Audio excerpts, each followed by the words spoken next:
Un synode est une assemblée d'évêques, donc la plupart des participants, les pères du synode, sont des évêques. Ils se réunissent dans une salle qui se trouve au-dessus de la fameuse salle Paul VI, c'est la grande salle des audiences.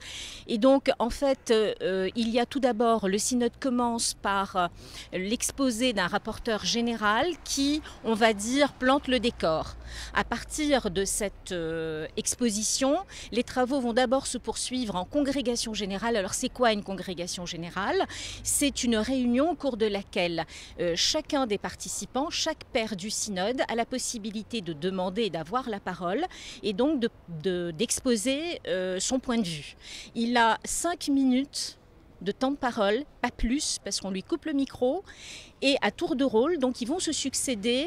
Ils vont prendre la parole l'un après l'autre, généralement devant le pape. Il y a des présidents délégués, il y a un rapporteur, un secrétaire général.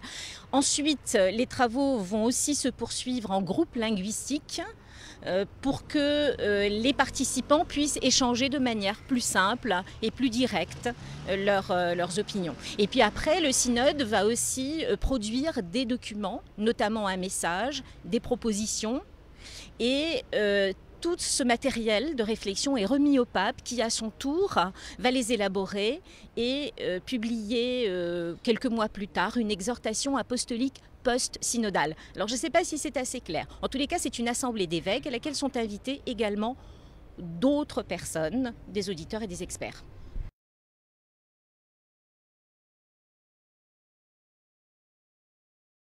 Les auditeurs et les experts n'ont pas le droit de vote, ça c'est important, mais ils ont le droit de demander à prendre la parole. Donc ils peuvent s'exprimer, mais ils ne peuvent pas voter, parce qu'il y a aussi toute une série de votes importants dans cette grande assemblée qui dure 3 semaines. Au sein des carrefours, le rôle des experts aussi est très important, puisqu'ils peuvent apporter leurs compétences spécifiques, donc ils sont généralement choisis en fonction de leurs compétences spécifiques.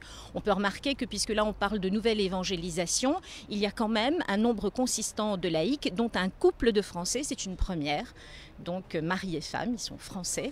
Et ça, c'est une première, vraiment, le couple représenté. C'est le seul couple.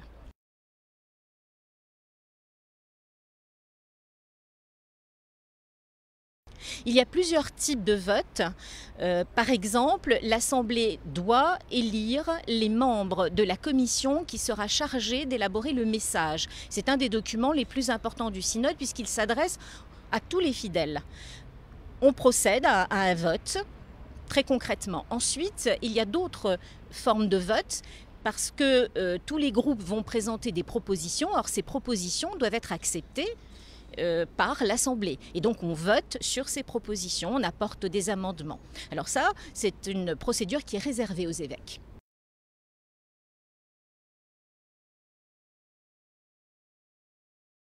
La plus grande nouveauté que Benoît XVI a instaurée dans le synode, c'est le fameux débat libre ou intervention libre du soir qui a lieu entre 18 h et 19 h. Tous les pères qui le souhaitent peuvent prendre la parole pendant 3 minutes. Alors là, c'est encore plus bref. Ils peuvent prendre la parole librement. Et ce qui est intéressant dans tout cela, c'est que généralement d'abord Benoît XVI est présent. Il est rare qu'il soit absent aux interventions libres du soir. Et puis ce qui rend les intervenants encore plus libres de leur parole, c'est que les attachés de presse et les rares journalistes présents peuvent rapporter à la presse le contenu des interventions, mais pas l'auteur de chaque intervention, ce qui permet aux évêques de s'exprimer très librement.